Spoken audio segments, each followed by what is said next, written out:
Alors bonjour à tous, merci d'être venus pour cette deuxième présentation des créations de l'atelier d'écriture de l'Université du temps disponible de la ville de Hyères. Le thème national du printemps des poètes, dans lequel s'inscrit cette manifestation, était cette année la poésie au cœur des arts. Il se trouve qu'il y a une concomitance entre nos préoccupations et ce thème, puisque, sans le savoir, nous avons décidé cette année, en plus des travaux de création littéraire et poétique, de confectionner des livres pauvres. Alors, qu'est-ce qu'un livre pauvre? C'est une forme de livre d'artiste qui associe sur un support simple, plié en 2 ou en 3, l'intervention d'un poète et d'un plasticien. Nous avons réalisé une collection de livres pauvres qui est exposée dans le hall de la médiathèque et aussi au 2e étage. Et nous allons vous présenter ces livres pauvres sous une forme inédite, puisque nous avons la chance d'avoir dans le groupe Jean-Michel Reich, qui maîtrise parfaitement les techniques numériques et qui a fait, à partir de chaque livre pauvre, un clip qui associe en plus de la partie plastique et d'écriture, la musique. Alors nous allons vous présenter ces livres pauvres en alternance avec des lectures de nos créations. Comment procède-t-on pour écrire? Bien, cette année, nous sommes partis d'un poète qui pouvait être Federico García Lorca, Pablo Neruda, ou des poètes contemporains qui sont venus dans notre atelier, comme Georges de Rivas, ici présent et qu'on entendra tout à l'heure, ou Andrea Genovese, qui est un poète sicilien, dramaturge, qui est venu nous rendre visite.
Inspiré du personnage fictif créé par le peintre Marcel Duchamp et repris par Robert Desnos dans Corps et Bien, voici Rose c'est la vie repris à mon propre compte et en hommage à toutes les femmes. Rose c'est la vie, rose c'est la vie, rose indomptée, au parfum de liberté, rose fleur, rose marie, rose rouge, rose thé. Et la femme ose, comme toi, belle rose, arborer ses qualités, intelligence et beauté. Altière, altère Le feu de Saxo monta comme une fumée bleue au-dessus de nos cendres. La moiteur de l'air, la moiteur de nos mains, la cigarette oubliée au coin des lèvres. S'en vint le voyageur accroché à ses souvenirs.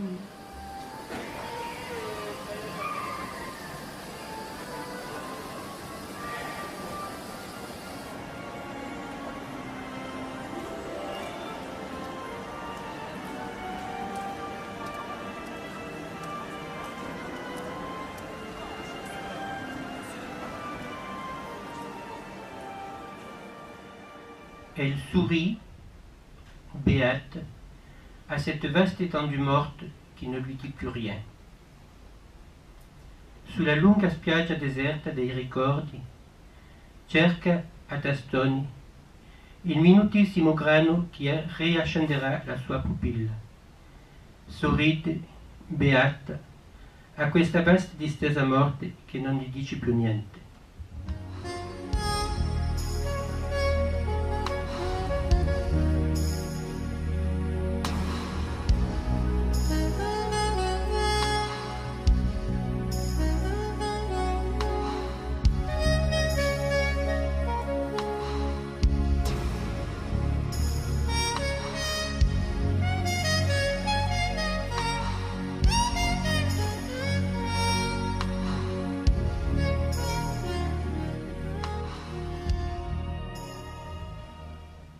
Tous mes petits morceaux s'éparpillent sur la terre.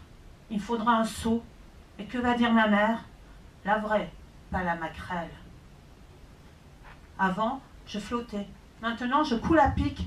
Je me laisse porter jusqu'au bord de la tique. Je suis pleine de tics, je n'ai plus de déclic, je ne contrôle plus rien, je ne sais plus ce qui est bien. Obscure présence à l'antre des mondes où se déchirent les cauchemars des nuits sans fin, quelle porte dérobée condamnes-tu d'où sourd cette acide clarté? Gardes-tu la lumière de mes jours et la poussière de mes étoiles? Je ne suis qu'une ombre, mon âme sidérée n'est plus qu'un marbre froid où s'emprisonne mon amour enfui.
Ô mère, au nom de rose, fleuriras-tu encore en ce jardin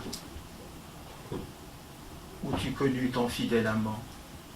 Enlève la mantille qui protège du rayon ardent. Un autre soleil va poser son regard aimant.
Voilà, nous arrivons au terme de cette rencontre.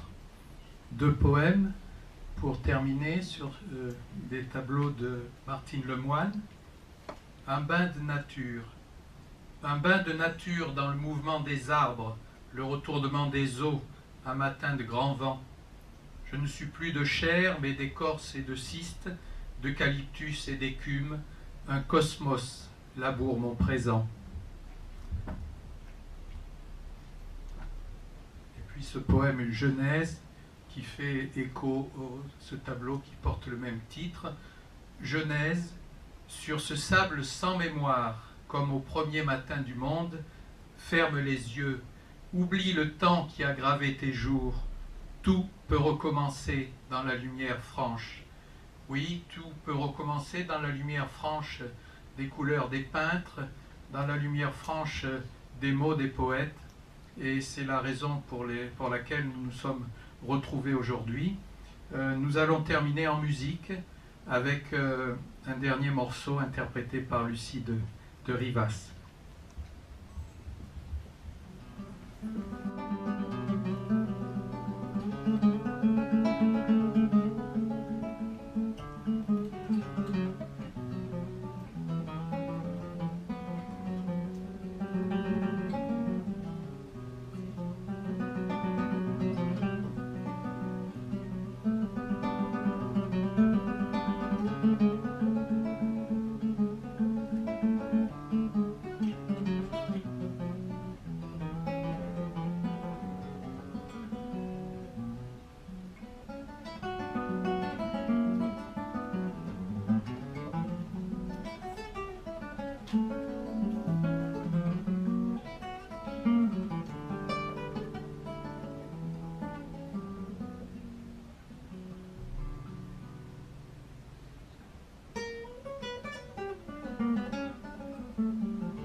Merci beaucoup Lucie. Je voudrais remercier le directeur de la médiathèque, Alain Despiers, que nous allons regretter, mais c'est grâce à lui que ce groupe a pu s'installer, se développer. Merci à Marie-Claire Zabiego qui a coordonné tous ces visages de poésie à l'occasion de ce Printemps des Poètes 2014. Les peintres ont été remerciés par Jean-Michel, à qui l'on doit aussi cette prouesse technique et cette création vidéo.